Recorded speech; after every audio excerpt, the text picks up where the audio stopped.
Supreme ಕೋರ್ಟ್ನಲ್ಲಿ ಕೇಂದ್ರ ಸರ್ಕಾರಕ್ಕೆ ಜಯ ಸಿಕ್ಕಿದೆ. ವಕ್ಫ್ ಆಸ್ತಿ ತಿದ್ದುಪಡಿಯನ್ನ ಎತ್ತಿ ಹಿಡಿದಿರುವಂತದ್ದು ಸುಪ್ರೀಂ ಕೋರ್ಟ್.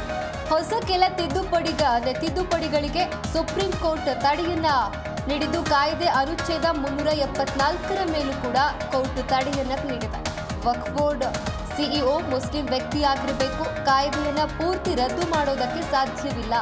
ಕಾಯ್ದೆಯ ಕೆಲವು ಅಂಶಗಳ ಪರಿಶೀಲನೆಗೆ ಸೂಚನೆಯನ್ನ ಕೊಟ್ಟಿರುವಂತದ್ದು.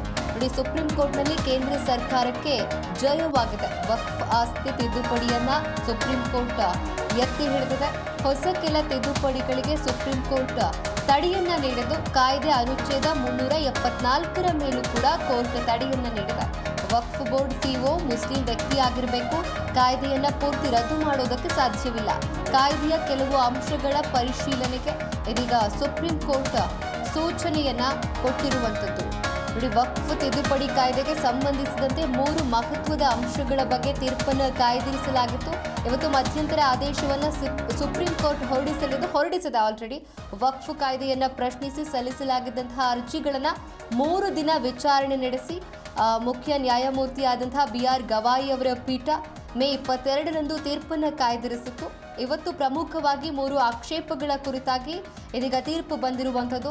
ಮೊದಲನೇದೇನು ಅಂತ ಹೇಳಿದ್ರೆ ವಕ್ಫ್ ಆಸ್ತಿಗಳ ಡಿನೋಟಿಫಿಕೇಶನ್, ಹಾಗೆ ಎರಡನೇದು ವಕ್ಫ್ ಬೋರ್ಡ್ ಮಂಡಳಿಗಳಲ್ಲಿ ಮುಸ್ಲಿಮೇತರ ಸದಸ್ಯರ ಒಳಗೊಳ್ಳುವಿಕೆ, ಹಾಗೂ ಮೂರನೆಯದು ವಕ್ಫ್ ಆಸ್ತಿಯನ್ನು ನಿರ್ಧರಿಸುವ ಜಿಲ್ಲಾಧಿಕಾರಿಗಳ ಅಧಿಕಾರ. ಈ ಎಲ್ಲ ಸಮಸ್ಯೆಗಳ ಬಗ್ಗೆ ಇದೀಗ ಸುಪ್ರೀಂ ಕೋರ್ಟ್ ಆದೇಶವನ್ನ ಹೊರಡಿಸಿರುವಂಥದ್ದು. ಸುಪ್ರೀಂ ಕೋರ್ಟ್ನಲ್ಲಿ ಕೇಂದ್ರ ಸರ್ಕಾರಕ್ಕೆ ಜಯವಾಗಿದೆ. ವಕ್ಫ್ ಆಸ್ತಿ ತಿದ್ದುಪಡಿಯನ್ನ ಸುಪ್ರೀಂ ಕೋರ್ಟ್ ಎತ್ತಿ ಹಿಡಿದಿದ್ದು, ಹೊಸ ಕೆಲ ತಿದ್ದುಪಡಿಗಳಿಗೆ ಸುಪ್ರೀಂ ಕೋರ್ಟ್ ತಡೆಯನ್ನ ನೀಡಿದೆ. ಕಾಯ್ದೆ ಅನುಚ್ಛೇದ 374ರ ಮೇಲೂ ಕೂಡ ಕೋರ್ಟ್ ತಡೆಯನ್ನ ನೀಡಿದೆ.